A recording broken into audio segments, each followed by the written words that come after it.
ओम शांति। 13 मई 2024 के ईश्वरीय महावाक्य। पहले सुनते हैं आज की मुरली से होमवर्क। बाबा ने कहा, तुम यहाँ मनुष्य से देवता बनने की ट्यूशन लेने आई हो, कौड़ी से हीरा बन रही हो। बच्चे समझते हैं कि हम स्टूडेंट हैं। बाप के स्टूडेंट क्या पढ़ रही हो? पहली मुख्य बात है पावन बनने के लिए बाप को याद करना। अभी तुमने क्या खर्चा किया है? बाप का बनने में कोई खर्चा लगता है क्या? स्वयं को गरीब से साहूकार बनाने के लिए बाप से अविनाशी ज्ञान रतन लेनी है। यह एक एक रतन लाखों रुपयों का है। इनकी वैल्यू जानकर पढ़ाई पढ़नी है। यह पढ़ाई ही सोर्स ऑफ इनकम है। इसी से ऊंच पद पाना है। राम संप्रदाय में आने के लिए संपूर्ण पवित्र जो एक बाप है उसका ही संग करना है। कुसंग से सदा दूर रहना है। सबसे बुद्धि योग हटाकर एक बाप में लगाना है। और अब सुनते हैं महावाक्यों को विस्तार से। मुरली का सार। मीठे बच्चे, तुम यहाँ मनुष्य से देवता बनने की ट्यूशन लेने आए हो, कौड़ी से हीरा बन रही हो। प्रश्न, तुम बच्चों को इस पढ़ाई में कोई भी खर्चा नहीं लगता है, क्यों? उत्तर, क्योंकि तुम्हारा बाप ही टीचर है। बाप बच्चों से खर्चा कैसे लेगा? बाप का बच्चा बने, गोद में आए तो वर्षे के हकदार बने। तुम बच्चे बिना खर्चे कौड़ी से हीरे जैसा देवता बनते हो। भक्ति में तीर्थ करेंगे, दान पुण्य करेंगे तो खर्चा ही खर्चा। यहाँ तो बाप बच्चों को राजाई देते हैं, सारा वर्षा मुफ्त में देते हैं। पावन बनो और वर्षा लो। ओम शांति। बच्चे समझते हैं कि हम स्टूडेंट हैं। बाप के स्टूडेंट क्या पढ़ रहे हो? हम मनुष्य से देवता बनने की ट्यूशन ले रहे हैं। हम आत्माएं परमपिता परमात्मा से ट्यूशन ले रहे हैं। अभी समझ गए कि जन्म बाई जन्म अपने को देह समझते थे, ना कि आत्मा। वह लौकिक बाप फिर ट्यूशन के लिए और जगह भेज देते हैं, सदगति के लिए और जगह भेज देते हैं। बाप बूढ़ा हुआ तो फिर उनको वानप्रस्थ में जाने की दिल होती है, परंतु वानप्रस्थ के अर्थ को कोई जानते नहीं है। वाणी से परे हम कैसे जा सकते हैं? बुद्धि में नहीं बैठता है। अभी तो हम पतित हैं। जहाँ से हम आत्माएं आई हैं वहाँ तुम पावन थे। यहाँ आकर पाठ बजाते बजाते पतित बने हैं। अब फिर पावन कौन बनाए? पुकारते भी हैं, हे पतित पावन। गुरु को तो कोई पतित पावन कह नहीं सकते। गुरु करते हैं, फिर भी एक में पूरा निश्चय नहीं बैठता है, इसलिए जांच करते हैं। ऐसा कोई गुरु मिले जो हमको अपने घर अथवा वानप्रस्थ अवस्था में पहुंचाए। उसके लिए बहुत युक्तियां रचते हैं। जहाँ सुना फलाने की बहुत महिमा है वहाँ जाएंगे। जो इस झाड़ का सैपलिंग है उनको तुम्हारे ज्ञान का तीर लग जाता है। समझते हैं यह तो क्लियर बात है। बरोबर तुम वानप्रस्थ अवस्था में जाते हो ना, कोई बड़ी बात नहीं है। टीचर के लिए स्कूल में पढ़ाना कोई बड़ी बात नहीं है। भक्तों को क्या चाहिए यह भी किसको पता नहीं है। अभी तुम बच्चे इस ड्रामा के चक्र को अच्छी तरह से जान गई हो।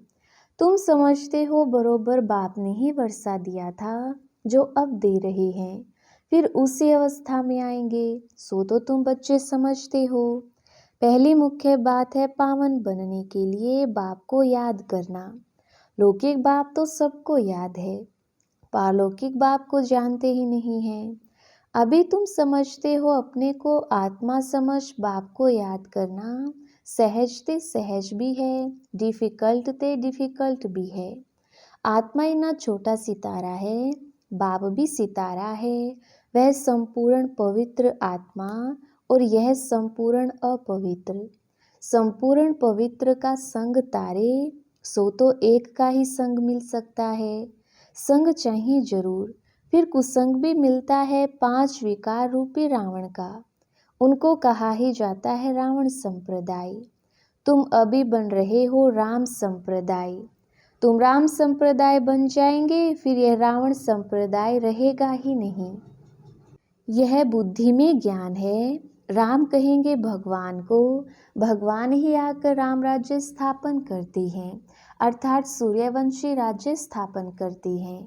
राम राज्य भी नहीं कहेंगे, परंतु समझाने में सहज होता है। राम राज्य और रावण राज्य वास्तव में है सूर्यवंशी राज्य। तुम्हारा एक छोटा पुस्तक है, हीरे जैसा जीवन कैसे बने। अब हीरे जैसा जीवन किसको कहा जाता है, मनुष्य क्या जाने सिवाय तुम्हारी। लिखना चाहिए हीरे जैसा देवताई जीवन कैसे बने। देवता अक्षर ऐड होना चाहिए। तुम फील करते हो हम हीरे जैसा जीवन यहाँ बना रहे हैं, सिवाय बाप की और कोई बना ना सके। किताब है अच्छा, उसमें यह अक्षर सिर्फ ऐड करो।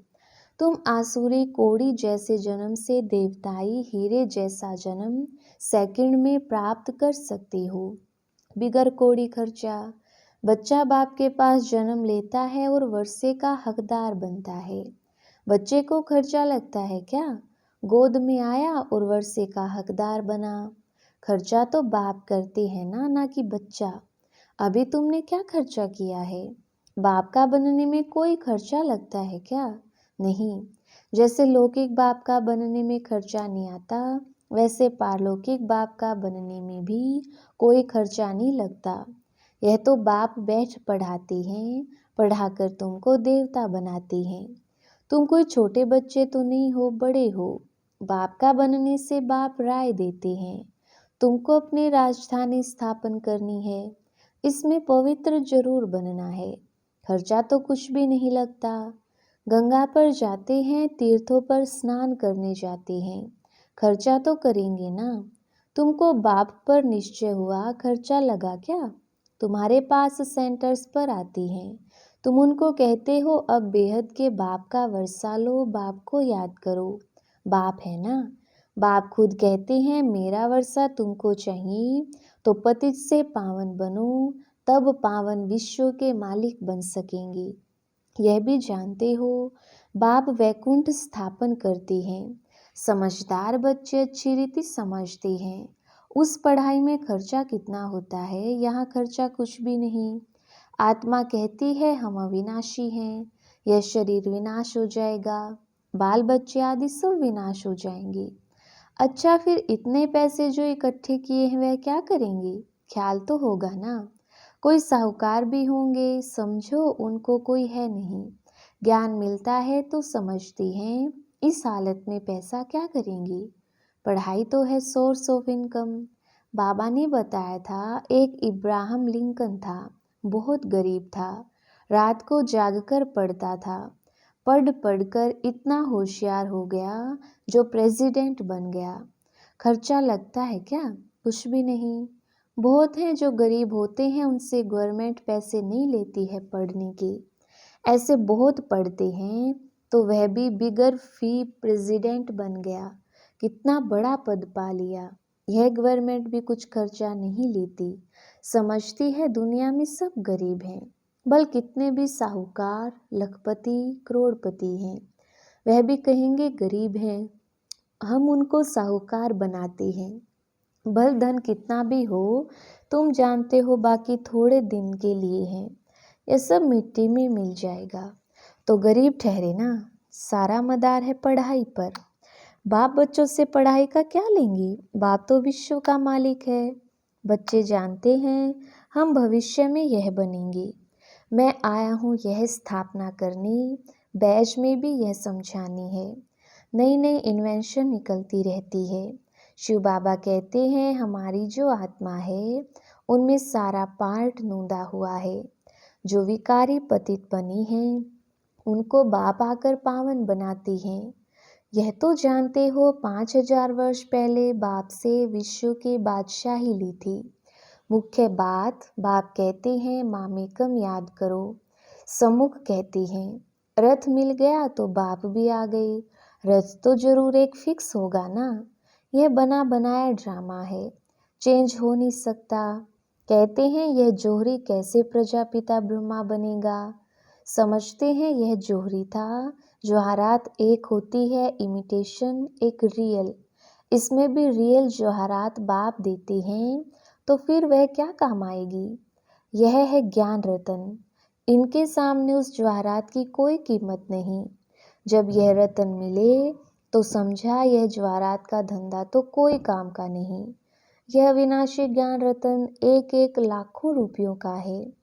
कितने तुमको रतन मिलते हैं, यह ज्ञान रतन ही सच्चे बन जाते हैं। तुम जानते हो बाप यह रतन देते हैं झोली भरने के लिए। यह मुफ्त में मिलते हैं, खर्चा कुछ भी नहीं। वहाँ तो दीवारों छतों में भी हीरे जवाहर लगे रहते हैं। उनकी वैल्यू क्या होगी, वैल्यू बाद में होती है। वहाँ तो हीरे जवाहर भी तुम्हारे लिए कुछ नहीं है। यह तो बच्चों को निश्चय होना चाहिए। बाप ने समझाया है यह रूप भी है, बसंत भी है। बाबा का छोटा सा रूप है, उनको ज्ञान का सागर कहा जाता है। यह ज्ञान रतन है जिससे तुम बहुत धनवान बनेंगे। बाकी कोई अमृत व पानी आदि की बरसात नहीं है। पढ़ाई में पानी की बात नहीं होती, पावन बनने में खर्चे की बात ही नहीं। तुमको अब विवेक मिला है। समझते हो पतित पावन तो एक ही बाप है। तुम अपने योग बल से पावन बन रही हो। जानते हो पावन बन पावन दुनिया में चले जाएंगे। अब राइट यह है या वह, इन सब बातों में बुद्धि चलनी चाहिए। ड्रामा में यह भक्ति का पार्ट भी होने का ही है। बाप कहते हैं अब तुमको पावन बन पावन दुनिया में चलना है। जो पावन बनेगा वह जाएगा, जो यहाँ की सैपलिंग होंगे वह निकल आएंगे। बाकी थोड़ी समझेंगे, वह तो दुबन में फंसे ही रहेंगे। जब सुनेंगे तब पिछाड़ी में कहेंगे ओहो प्रभु तेरी लीला, आप पुरानी दुनिया को नई कैसे बनाते हो। तुम्हारा यह ज्ञान अखबारों में बहुत बहुत पढ़ जाएगा। खास यह चित्र अखबार में रंगीन डाल दो और लिख दो शिव बाबा प्रजापिता ब्रह्मा द्वारा पढ़ाकर स्वर्ग का मालिक यह बनाते हैं। कैसे? याद की यात्रा से।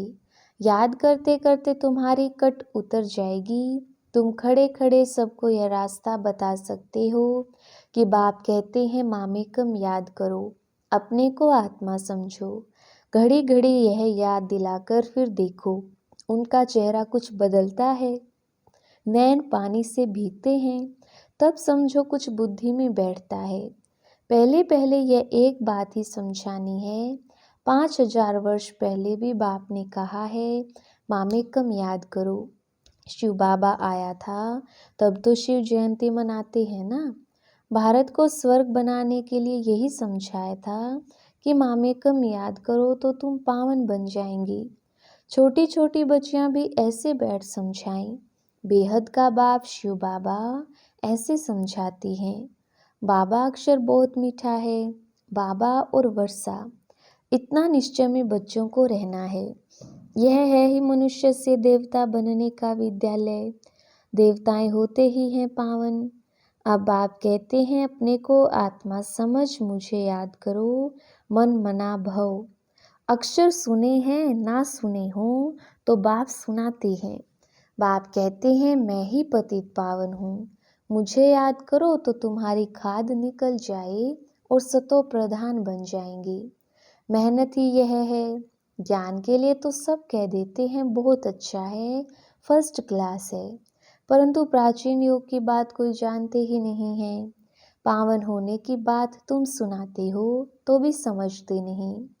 बाप कहते हैं तुम सब पतित तमो प्रधान बन गए हो। अब अपने को आत्मा समझ मुझे याद करो। असल तुम आत्माएं मेरे साथ थी ना। मुझे तुम बुलाते भी हो ओ गॉड फादर आओ। अब मैं आया हूँ, तुम मेरी मत पर चलो। यह है ही पतित से पावन होने की मत। मैं हूँ सर्वशक्तिमान एवं पावन। अब तुम मुझे याद करो। इनको ही प्राचीन राज्यों कहा जाता है। तुम धंधे आदि में भी भर रहो, बाल बच्चे आदि भी संभालो, सिर्फ बुद्धि योग और सबसे हटाकर मेरे साथ लगाओ। यह है सबसे मुख्य बात। यह ना समझा तो गोया कुछ भी नहीं समझा। ज्ञान के लिए तो कहते हैं बहुत अच्छा ज्ञान देते हो, पवित्रता भी अच्छी है, परंतु हम पवित्र कैसे बने, हमेशा के लिए यह बात समझते नहीं। देवताएं हमेशा पवित्र थे ना, वह कैसे बने, यह बात पहले पहले समझानी है। बाप कहते हैं मुझे याद करो, याद से ही पाप मिट जाएंगे और तुम देवता बन जाएंगे। अच्छा, मीठे मीठे सिकिलदे बच्चों प्रति माता पिता बाप दादा का याद प्यार और गुड मॉर्निंग। रूहानी बाप की रूहानी बच्चों को नमस्ते। हम रूहानी बच्चों की रूहानी बाप दादा को याद प्यार गुड मॉर्निंग और नमस्ते जी। धारणा के लिए मुख्य सार। पहला पॉइंट, स्वयं को गरीब से साहूकार बनाने के लिए बाप से अविनाशी ज्ञान रतन लेनी है। यह एक एक रतन लाखों रुपयों का है। इनकी वैल्यू जानकर पढ़ाई पढ़नी है। यह पढ़ाई ही सोर्स ऑफ इनकम है, इसी से ऊंच पद पाना है। दूसरा पॉइंट, राम संप्रदाय में आने के लिए संपूर्ण पवित्र जो एक बाप है उसका ही संग करना है।